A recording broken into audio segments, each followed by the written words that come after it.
I'm Tori, 28 years old. For as long as I can remember, my father called me too pretty to be his daughter. He said my blonde hair and blue eyes were proof of my mother's betrayal. He accused her of cheating. He treated me like evidence of a crime she never committed. When he demanded I take a DNA test before he'd walk me down the aisle, I finally agreed. But the results didn't just prove him wrong about the affair. They proved I wasn't his daughter, or my mother's. What we discovered at the hospital where I was born made my father fall to his knees in front of 60 relatives. Before we dive in, if you enjoy stories about truth and family secrets, take a moment to like and subscribe. But only if this story truly resonates with you. Drop your location and local time in the comments. I'd love to know where you're listening from. Now let me take you back 6 weeks, to the night my father issued his ultimatum. It was a Sunday dinner at my parents' house in Fairfield, Connecticut, a 6-bedroom Tudor-style home my father loved to remind us he'd earned with his own 2 hands.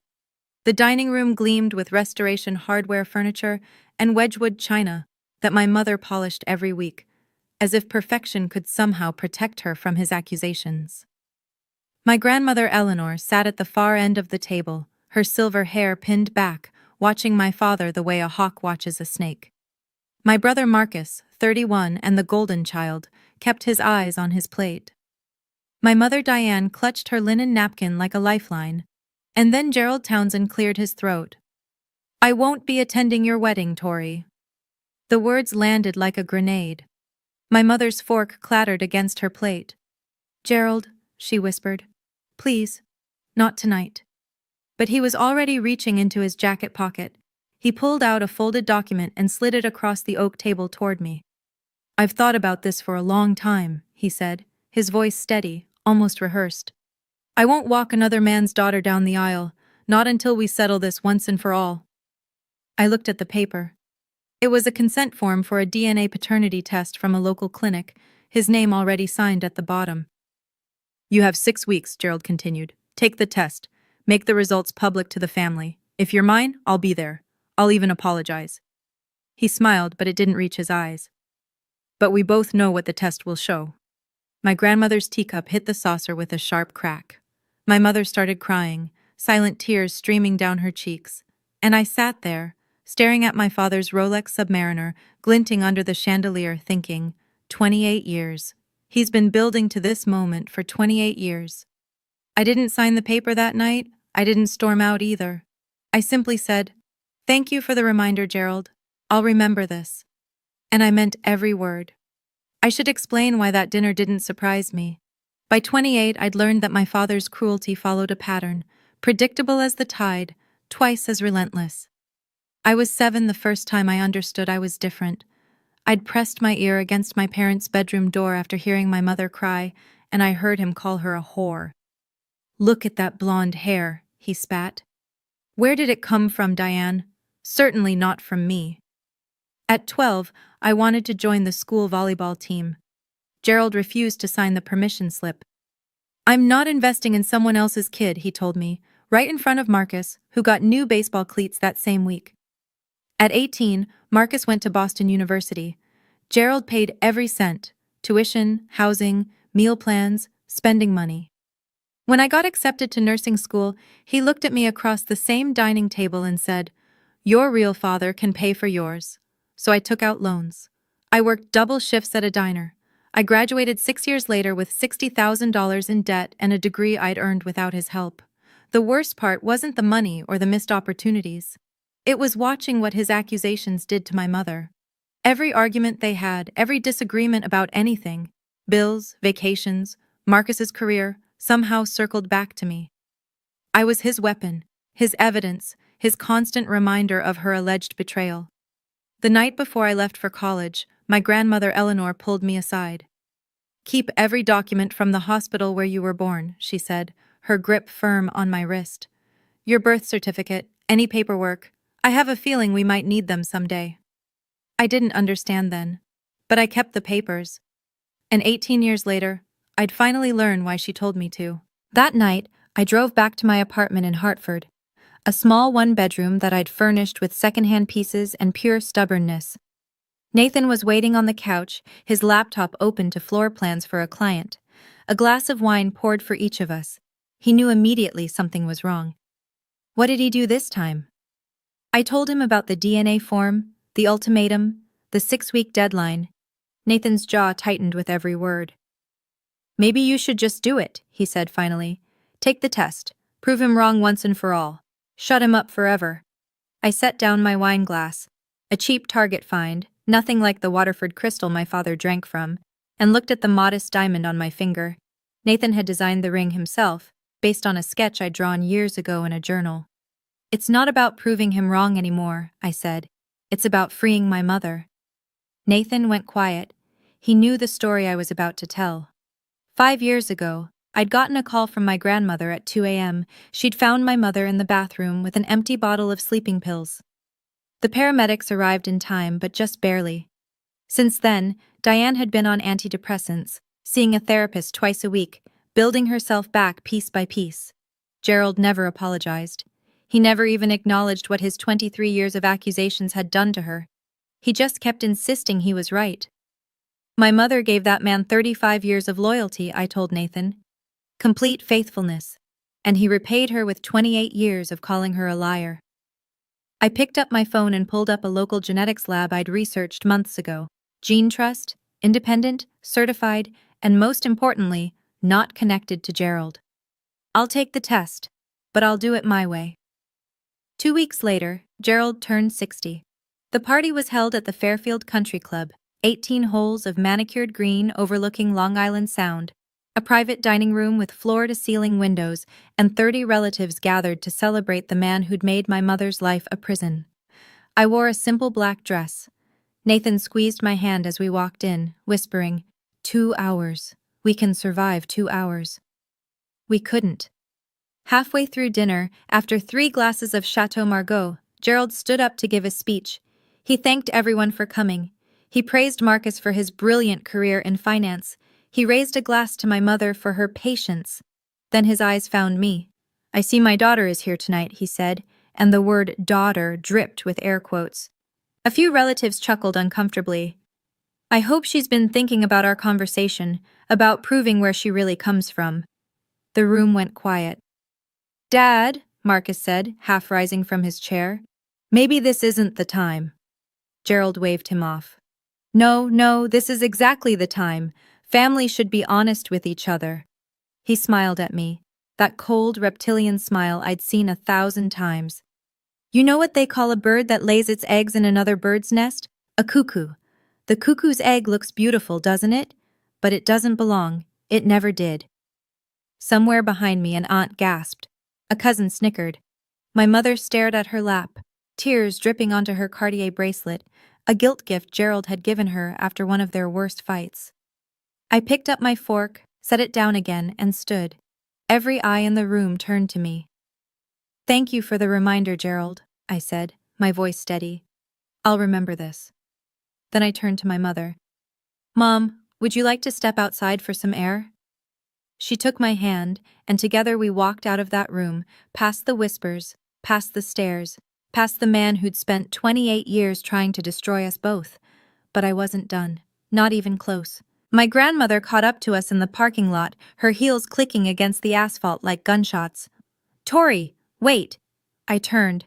Eleanor Whitmore was 78 years old, with posture like a queen and eyes that missed nothing. She'd never liked Gerald. That man thinks he's God's gift to engineering, she'd told my mother before the wedding. But he's just a small man with a big ego. Now she looked at me with something I'd never seen in her face before. Urgency. There's something I need to tell you, she said, glancing back to make sure Gerald hadn't followed. Something I should have told you years ago. She led us to a bench overlooking the golf course. The sun was setting, painting the sky in shades of orange and pink, and my grandmother's voice dropped to barely above a whisper. The night you were born, she said, something strange happened at St. Mary's Hospital. I felt my mother stiffen beside me. When the nurse brought you out to show me, your grandfather was still alive then. We were both there. She looked terrified. Her hands were shaking. She handed you to Diane too quickly, then practically ran out of the room. Mom, Diane said, her voice cracking. "You never told me this." I tried to investigate. I called the hospital, asked questions, they stonewalled me, told me everything was normal, all records sealed for privacy. Eleanor reached into her purse and pulled out a yellowed piece of paper. "But I made a copy of your birth record before they locked everything down." I looked at the document. Time of birth, 11:47 p.m. "I gave birth at 11:58, my mother said slowly. "I remember looking at the clock. I remember because the doctor made a joke about almost being a leap day baby. 11 minutes. Something had happened in those 11 minutes. "There's a name," my grandmother said. "The head nurse that night, Margaret Sullivan. She retired 10 years ago. I have her address." The next morning, I walked into Gene Trust's Hartford office with 3 DNA samples. Mine was easy, a cheek swab sealed in a sterile tube. My mother's was voluntary. She'd given it to me the night before with tears in her eyes and steady hands. "Whatever this shows," she'd said, "you're my daughter. Nothing changes that." My father's was stolen. A few strands of hair plucked from the brush he kept in the guest bathroom, the one I'd used every Thanksgiving and Christmas for years, pretending I didn't notice the way he flinched when I reached past him for the soap. The technician at Gene Trust, a calm woman named Dr. Reyes, explained the process. Results in 3 weeks, legally admissible if needed. Complete confidentiality. I paid extra for expedited processing. My grandmother insisted on covering the cost. That afternoon, I tried calling Margaret Sullivan. The phone rang 6 times before someone picked up, a woman's voice, older, trembling slightly. "Hello? Mrs. Sullivan? My name is Tori Townsend. I was born at St. Mary's Hospital on March 15, 1997. I believe you were the head nurse that night, and I can't help you." The words came fast, panicked. "Mrs. Sullivan, please, I just need to ask. I don't know what you're talking about. Please don't contact me again." Click. I stared at my phone for a long moment. Nathan looked up from his drafting table. "What happened?" She hung up on me. I set the phone down slowly. But not before she panicked. "She knows something, Nathan. She definitely knows something." An innocent woman would have been confused. Margaret Sullivan was terrified. Whatever happened that night in 1997, she'd been carrying it for 28 years. And now, so would I. 3 days later, the email arrived. Not to me directly. Gerald wasn't that subtle. He sent it to our entire extended family. Aunts, uncles, cousins, second cousins, people I hadn't seen since childhood. 47 recipients. My mother, my grandmother, and I were all CC'd. The subject line read, "Regarding Tori's wedding." I read it in my car, parked outside the hospital where I worked, my hands trembling against the steering wheel. Dear family. As many of you know, I have carried a burden for 28 years. I have endured doubt about my daughter's true parentage, and I have watched my wife refuse to admit the truth. I have asked Tori to take a DNA test and share the results with our family before her wedding. She has so far refused, which I believe speaks for itself. Until this matter is resolved publicly, I will not be attending the ceremony. I hope you will all understand my position. Attached is a family photograph from Tori's christening. I invite you to look closely and draw your own conclusions. Regards, Gerald Townsend. The attachment was a photo I remembered from my grandmother's mantle. Me at 3 months old, cradled in my mother's arms. Blonde hair, blue eyes, pale skin. Surrounded by Gerald, Marcus, and a dozen brunette relatives. Gerald had circled my face in red and added a caption, "Spot the difference." Within hours, the responses started flooding in. Some defended my mother. Most just asked questions. Careful, probing, curious about the drama. Marcus called me that night. "Just do what Dad wants," he said, his voice tight with frustration. "You're making this worse. You're ruining his reputation." I laughed, actually laughed, at that. "His reputation," I repeated. "That's what you're worried about?" He hung up without answering. 3 weeks after I submitted the samples, the email from Gene Trust arrived at 9:47 p.m. on a Tuesday. Nathan was traveling for work, a project consultation in Boston that couldn't be rescheduled. I was alone in our apartment, a half-eaten salad on the coffee table, my laptop open to a streaming service I hadn't actually been watching. The subject line was clinical. Your DNA analysis results, secure document. I entered my password. I verified my identity. I opened the PDF, and then I read it 3 times, because the first 2 times the words didn't make sense. Subject A, Tori Townsend, shows 0% genetic match with Subject B, Gerald Townsend. I'd expected that. I'd prepared for it, even. Steeled myself for the confirmation that Gerald was right about one thing, even if he was wrong about everything else. But then came the second line. Subject A, Tori Townsend, shows 0% genetic match with Subject C, Diane Townsend. I stopped breathing. 0%. Not my father's daughter. Not my mother's daughter. I called Gene Trust's after-hours line, my voice cracking as I demanded to speak with someone, anyone, who could explain this. A technician walked me through the results. No contamination, no errors, no possibility of a mistake. The samples were clear, the science was conclusive. I was not related to either of my parents, which meant my mother had never cheated. Gerald had been wrong about that for 28 years, but it also meant something else, something impossible. If Diane Townsend didn't have an affair, if she'd been faithful, like she'd always claimed, then how was I not her biological daughter? I sat on my kitchen floor with my back against the cabinet, my phone in my lap, staring at the ceiling. For 28 years, my father called my mother a cheater. For 28 years, he was wrong about the affair. But he was right about one thing. I wasn't his daughter. The question was, whose daughter was I? I drove to my parents' house the next morning, timing my arrival for 10 a.m. Late enough that Gerald would be at his golf game, early enough that my mother would still be in her robe, drinking Earl Grey in the sunroom. She looked up when I walked in, and her face immediately creased with concern. Tori, what's wrong? I sat down across from her and handed her my phone with the Gene Trust report on the screen. I watched her read it. I watched the color drain from her face, watched her lips move silently as she read the numbers again and again. When she finally looked up, her eyes were wild. This is wrong, she whispered. This has to be wrong. I called the lab, triple-checked everything. There's no mistake, Mom. But I gave birth to you. Her voice rose, cracking on the edges. I was in labor for 14 hours. I felt you come out of my body.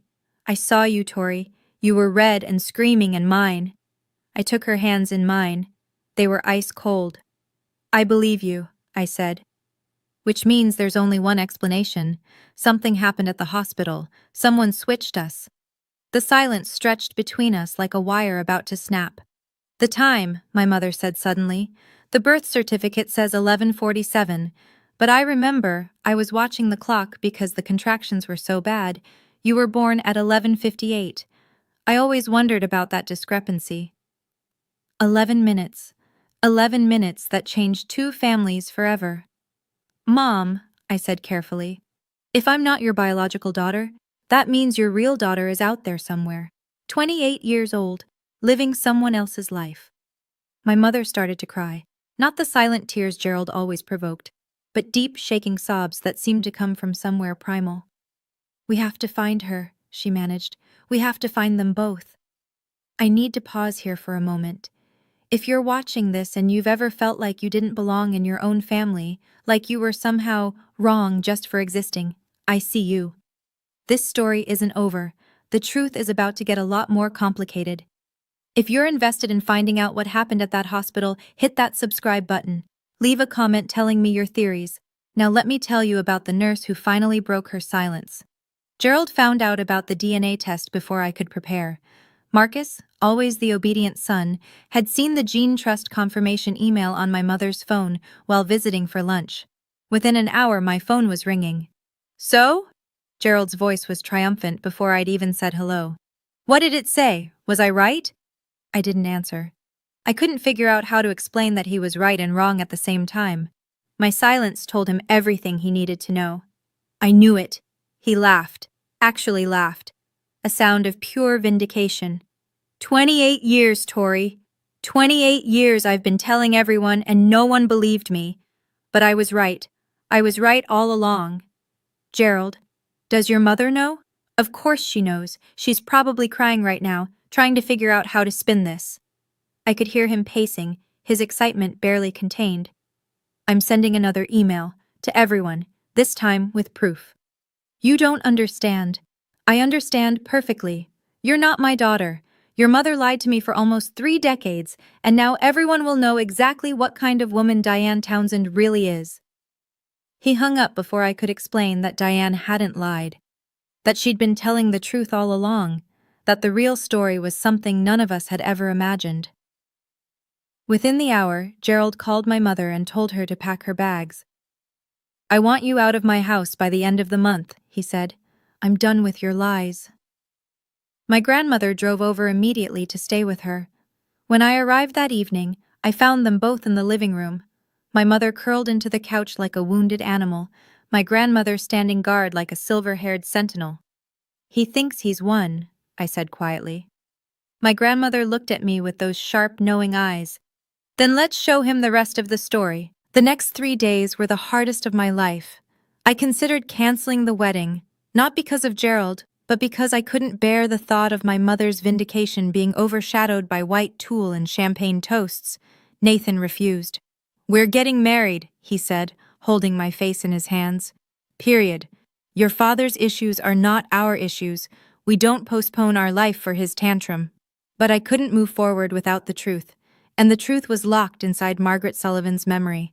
I called her again, and again, 5 times in 3 days, each call going straight to voicemail.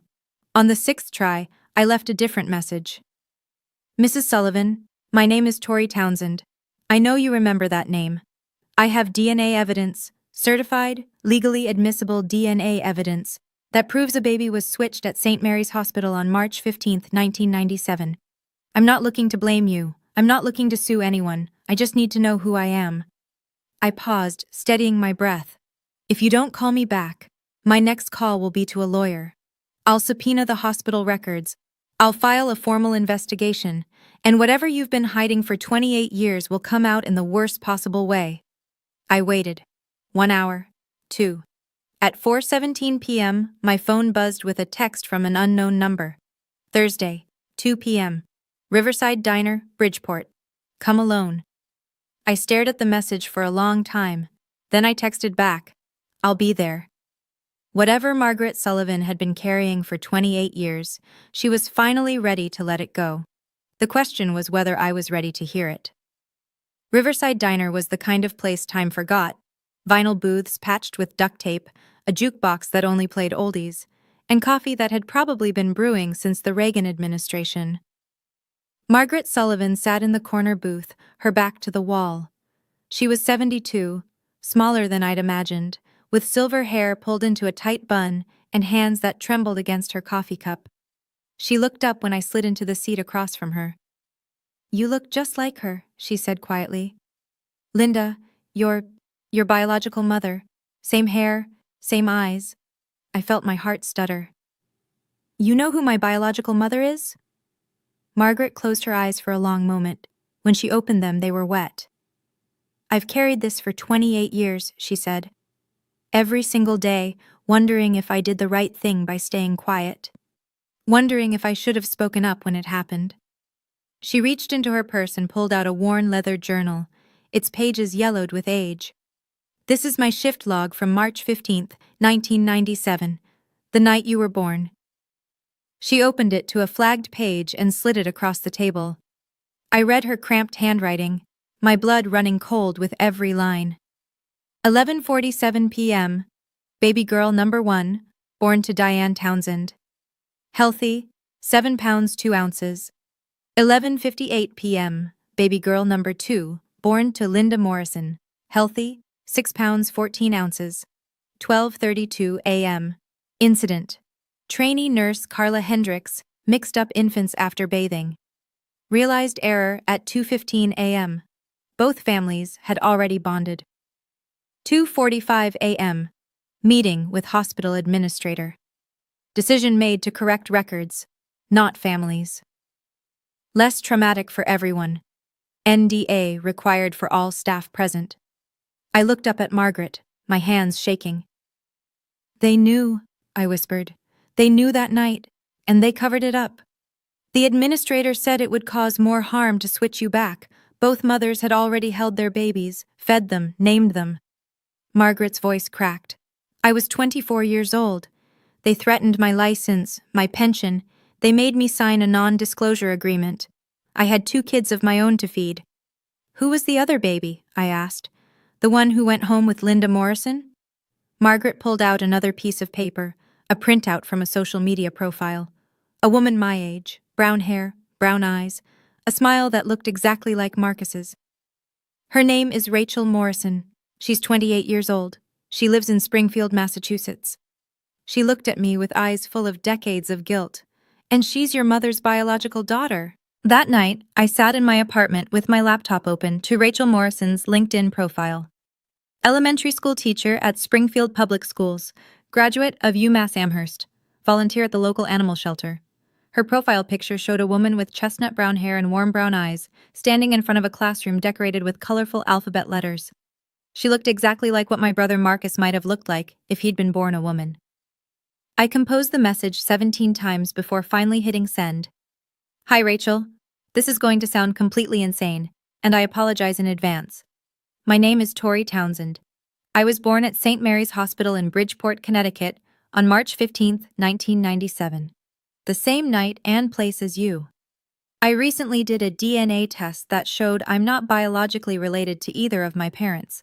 I've since spoken with a nurse who was working that night, and she confirmed that 2 babies were accidentally switched. I believe you're the biological daughter of Diane and Gerald Townsend, and I believe I'm the biological daughter of Linda Morrison.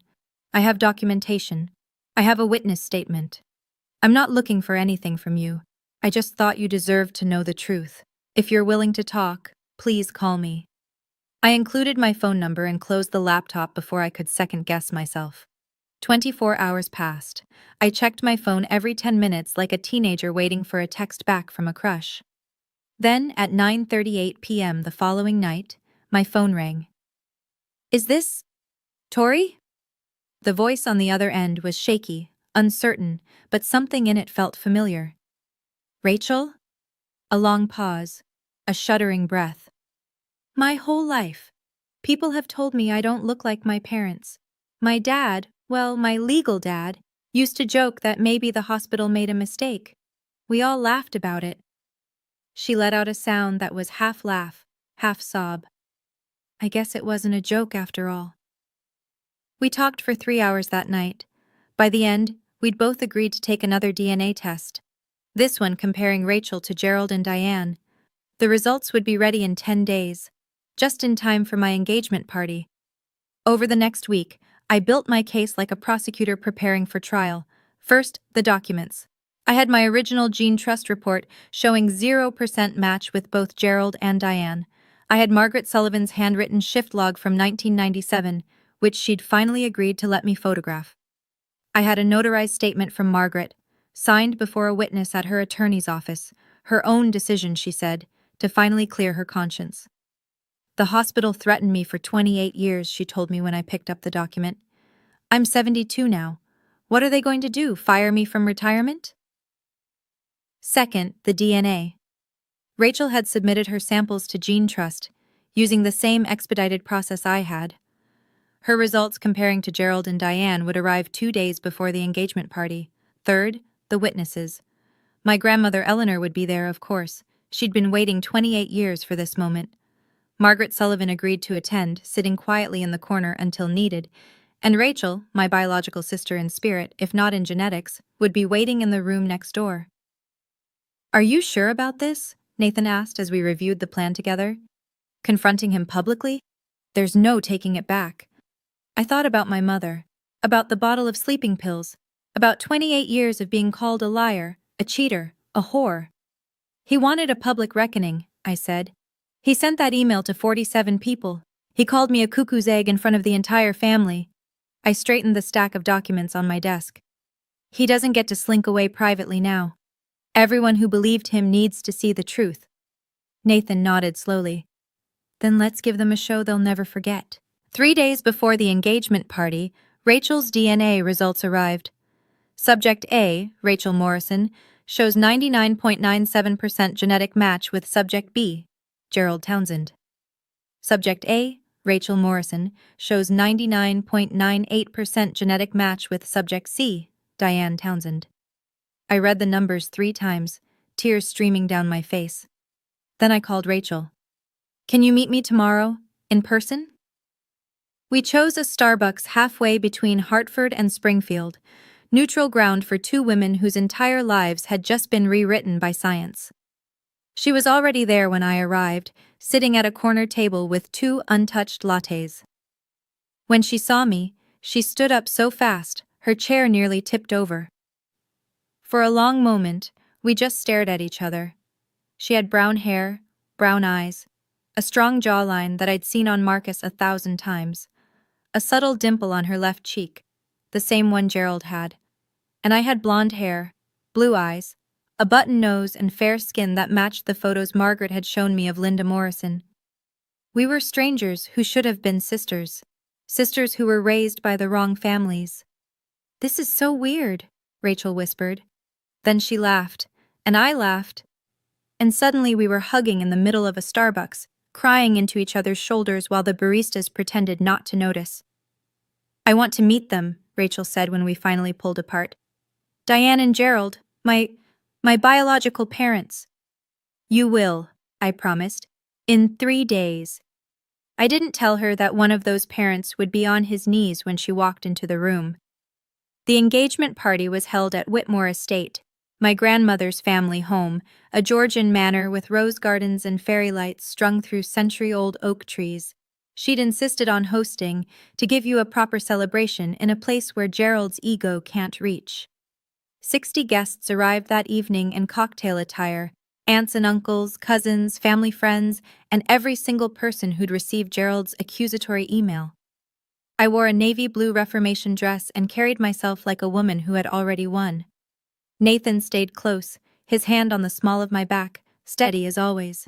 My mother arrived with my grandmother, her eyes still red from days of crying, but her posture straighter than I'd seen in years. Something had shifted in her since we'd learned the truth, a weight lifting, even before the public vindication. And then Gerald arrived. He came late, of course, fashionably late, as he'd call it, letting the crowd gather, letting the anticipation build. He wore a Tom Ford suit, his Rolex catching the chandelier light, a smirk playing at the corners of his mouth. He thought this was his victory lap. He had no idea. I watched him work the room, shaking hands, accepting congratulations from relatives who believed his version of events. "Such a difficult situation," I heard an aunt murmur to him. "You've been so patient." Marcus stood beside him, uncomfortable but compliant, the loyal soldier he'd always been.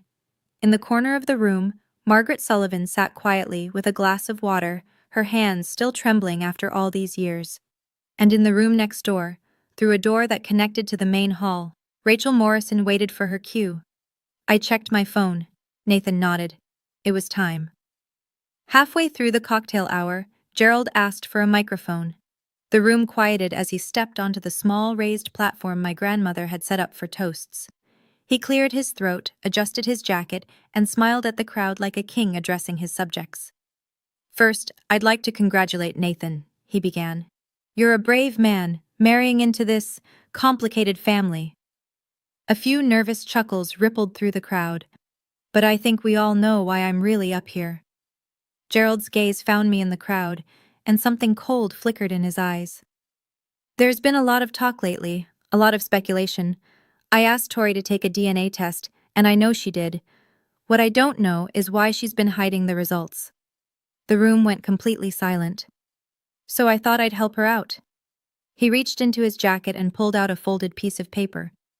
My son was kind enough to share a copy of the report with me. Marcus had the decency to look ashamed at least. Gerald unfolded the paper with theatrical slowness. 0% genetic match with Gerald Townsend. 0% genetic match with Diane Townsend. Gasps echoed through the room. My mother gripped Eleanor's hand. 28 years. Gerald's voice rose with vindicated fury. 28 years I've been telling everyone that something wasn't right. And now the science proves it. He turned to my mother, his face contorted with decades of accumulated resentment. You lied to me, Diane. You lied to everyone. And now the whole family knows exactly what kind of woman you really are. The silence that followed was absolute, and then I started walking toward the stage. You're right, Gerald. My voice was calm as I stepped onto the platform and took the microphone from his hand. He was so surprised he let me. The DNA test shows I'm not your biological daughter, and I'm not Mom's biological daughter either. Gerald's smirk widened. A few relatives exchanged knowing glances. But not because Mom had an affair. The smirk faltered. I turned to face the crowd. All 60 of them. Every person who'd received that email. Every relative who'd whispered about my mother for years. Let me introduce you to someone. I nodded toward the side door. Rachel stepped through. 28 years old. Brown hair, brown eyes, a jawline that was unmistakably, undeniably Townsend. The room erupted in murmurs. Someone dropped a champagne glass. Marcus made a strangled sound. This is Rachel Morrison, I said. She was born 11 minutes before me at St. Mary's Hospital on March 15, 1997. The night I was born, there was an accident. A trainee nurse mixed up 2 babies after bathing them, and the hospital covered it up to avoid a lawsuit. I pulled out my phone and tapped the screen. The wall-mounted display I'd arranged earlier flickered to life, showing the Gene Trust reports. Rachel's DNA shows a 99.97% match with Gerald Townsend, a 99.98% match with Diane Townsend. I let that sink in. She is your biological daughter, Gerald, the daughter you've been searching for. And she's been living in Massachusetts her entire life because a hospital made a mistake and chose to hide it. Gerald's face had gone white. He looked at Rachel, really looked at her. And I watched 28 years of certainty crumble. This is Margaret Sullivan, I continued, as Margaret rose from her corner seat. She was the head nurse that night. She has a notarized statement confirming everything I've just told you. The shift logs, the hospital cover-up, all of it. Margaret stepped forward, her voice shaky but clear. Mr. Townsend, I was there. I watched it happen. Your wife never betrayed you. Never. The hospital made us all sign NDAs. They threatened our jobs, our pensions. I'm sorry I didn't speak up sooner. I turned back to Gerald, whose hands were now gripping the edge of the platform like a man trying not to drown. You wanted science, Gerald. Here it is. Every document, every signature, every 11 minutes that changed 2 families forever. At that moment, standing on that stage with Rachel beside me, I felt something I'd never felt in 28 years. Vindication. Not for myself, but for my mother. For every tear she'd cried, every accusation she'd swallowed, every sleepless night spent wondering if her own husband would ever believe her. If this story is resonating with you, please share it with someone who needs to hear it. Sometimes the truth takes decades to surface. Now let me tell you what happened when Gerald finally understood what he'd done. Gerald Townsend had spent 28 years being certain that his wife had betrayed him, certain that his daughter was proof of her infidelity, certain that his suspicion made him righteous, that his cruelty was justified, that science would eventually vindicate him. Now science had spoken, and it had destroyed every foundation he'd built his identity on. He looked at Rachel, this stranger with his jawline, his eyes, his blood, and something in him shattered. He looked at the DNA results on the screen, the numbers that proved him right about my parentage, but catastrophically wrong about everything else. He looked at Margaret Sullivan, whose trembling testimony had just demolished 28 years of accusations, and then his knees buckled.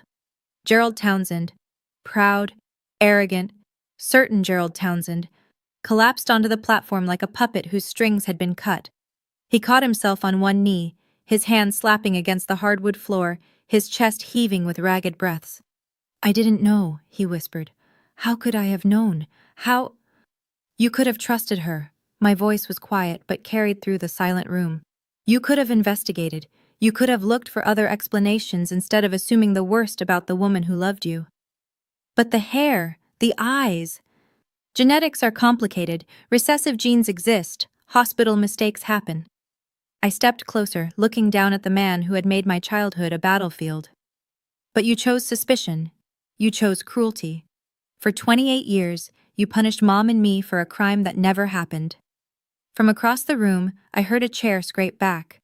Marcus, silent, compliant Marcus, stood up. For a moment, I thought he would come to his father's defense, like he always had.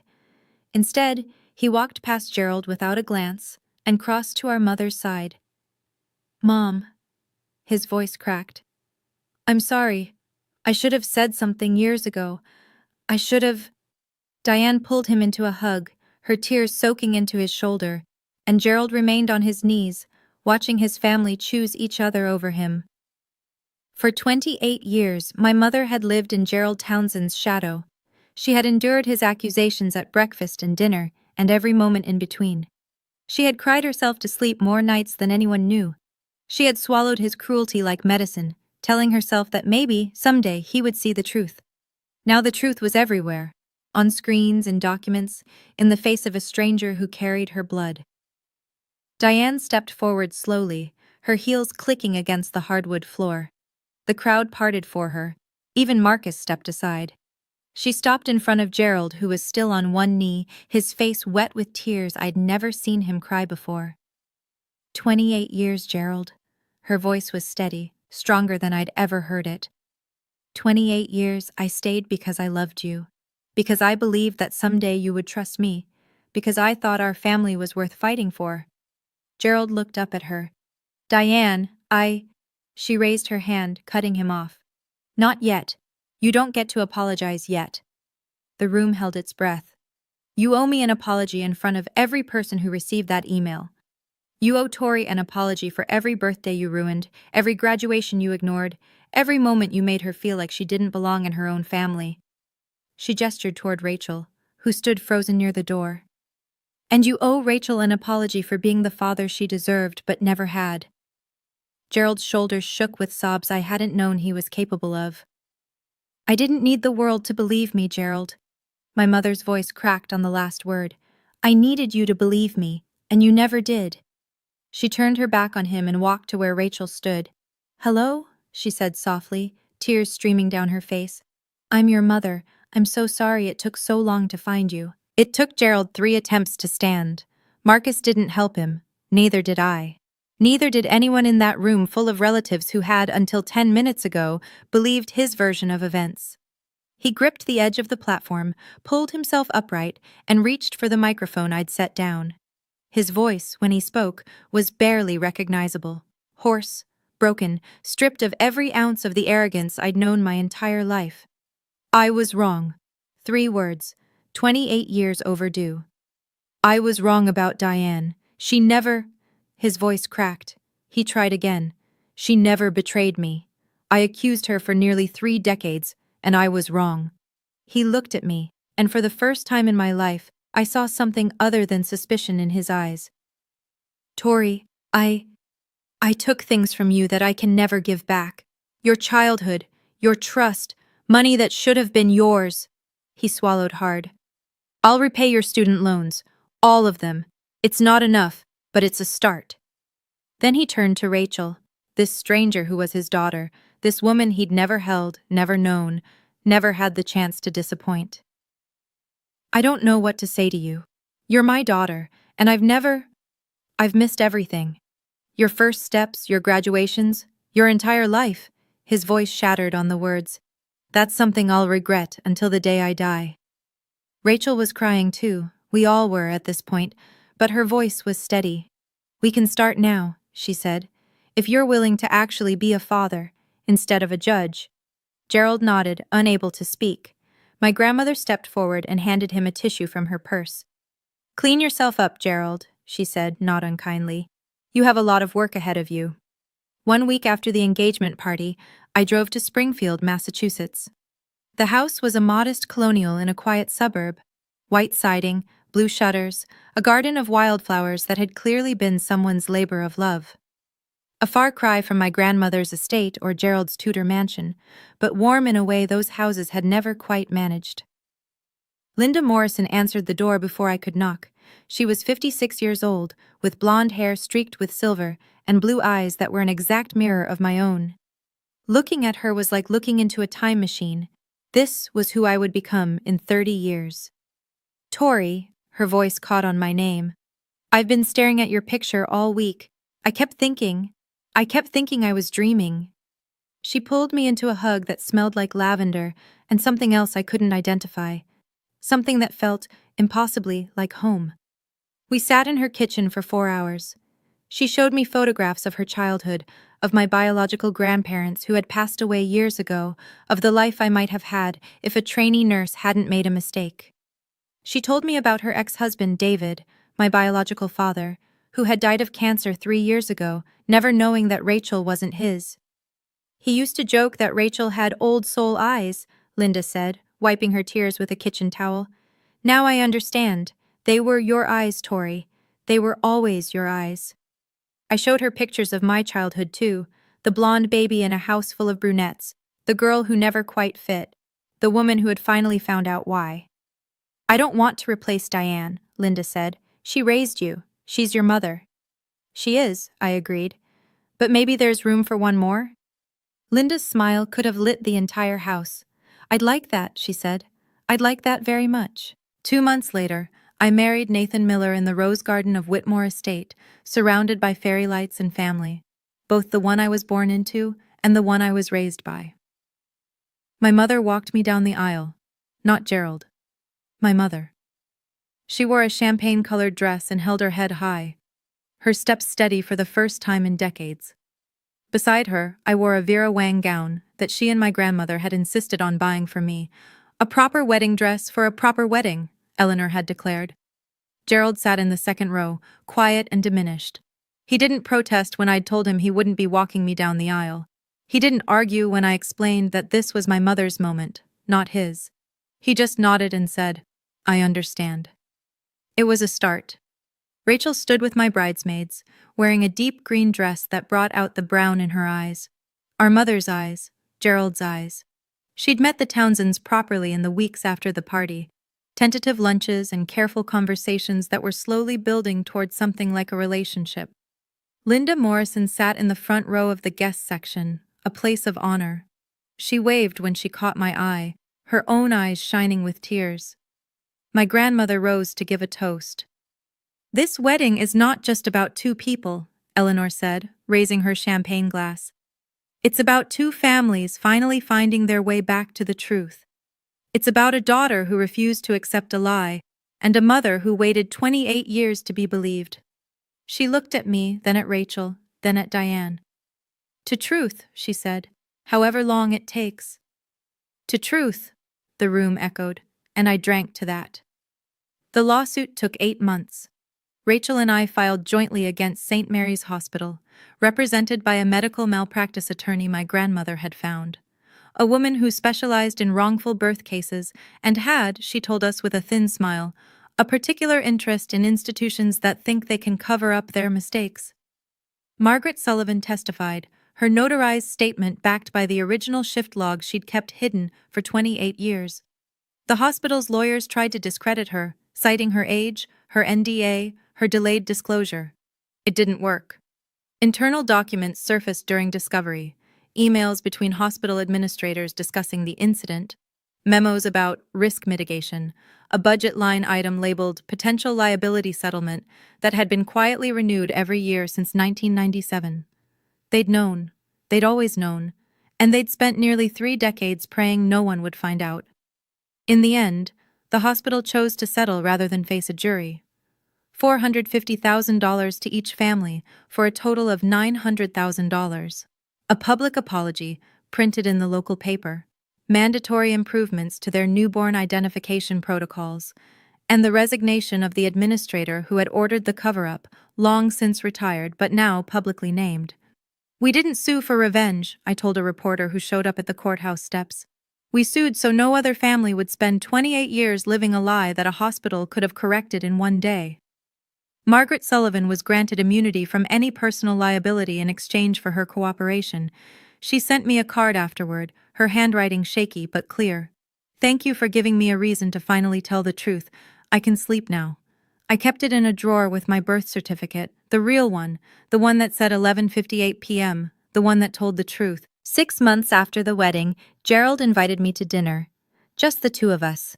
He'd chosen a quiet Italian restaurant in downtown Hartford, not the country club, not anywhere flashy. Just a corner booth with checkered tablecloths and candles and wine bottles. He looked older than he had at my engagement party. Grayer, smaller somehow, as if the weight of his confession had physically diminished him. "I wanted to thank you," he said after we'd ordered, "for agreeing to see me." "You're not my biological father," I said. "You never were.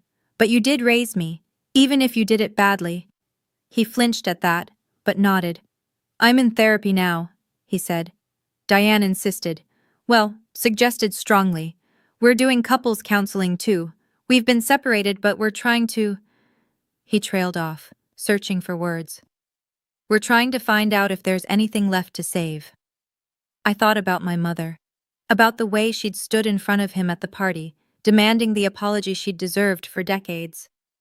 About the strength it must have taken to consider rebuilding after everything he'd put her through. "I remember when you taught me to ride a bike," I said. "I was 5, before you knew about before you decided I wasn't yours. You held the seat and ran beside me for an hour until I got it." Gerald's eyes filled with tears. "I remember," he whispered. "That's the father I needed," I said. "The one who held on. I'm willing to try, Gerald, but I need you to understand. Forgiveness is a process, not an event. And you have a lot of work to do." He nodded. "I know, and I'll do it, however long it takes." I didn't forgive him that night. I'm not sure I've fully forgiven him yet, but I chose to give him the chance my mother never got, the chance to prove he could change.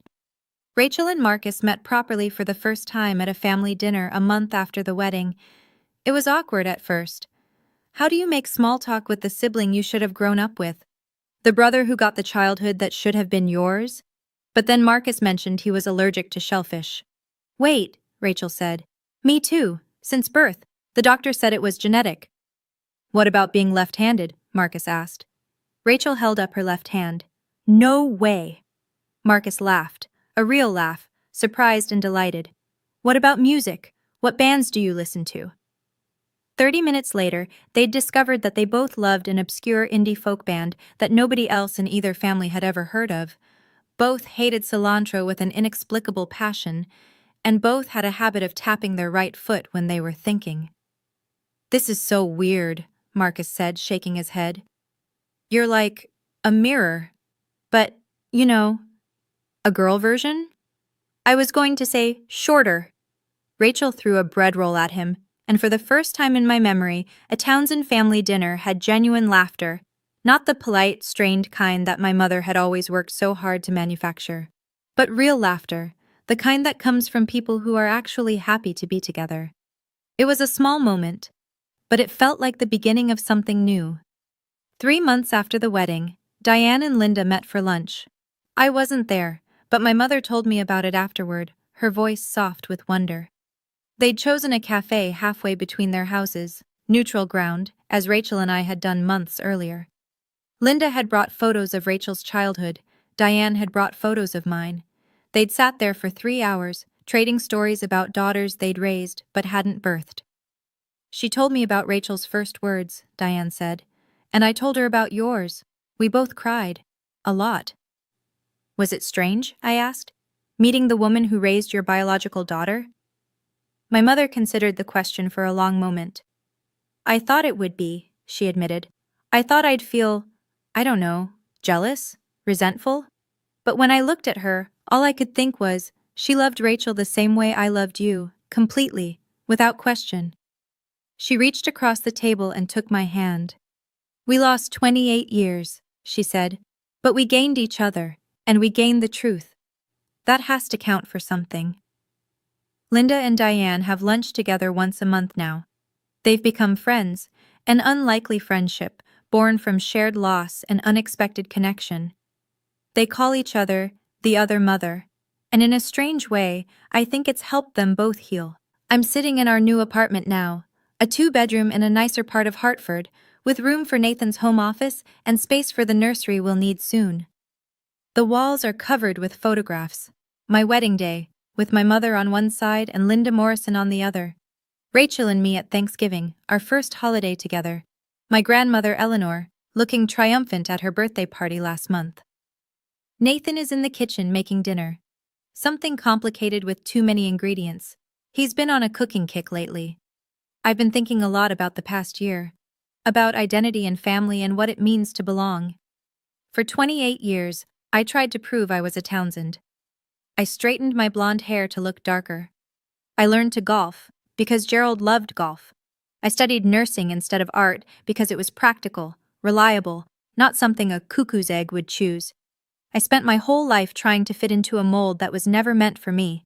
Now I know, I was never supposed to fit. I was someone else's daughter, living someone else's life, carrying someone else's DNA. But here's what I've learned. DNA doesn't make a family. The woman who held my hand during nightmares, who taught me to read, who stayed married to a man who tortured her just to keep our family together. That's my mother. Not biology. Love. Nathan walks in with 2 plates and a knowing smile. "You're doing that thing again," he says. The deep thinking while staring at nothing thing. I laugh and take the plate he offers. On the coffee table, tucked between a stack of baby name books and a pregnancy journal, is the test I took this morning. Positive.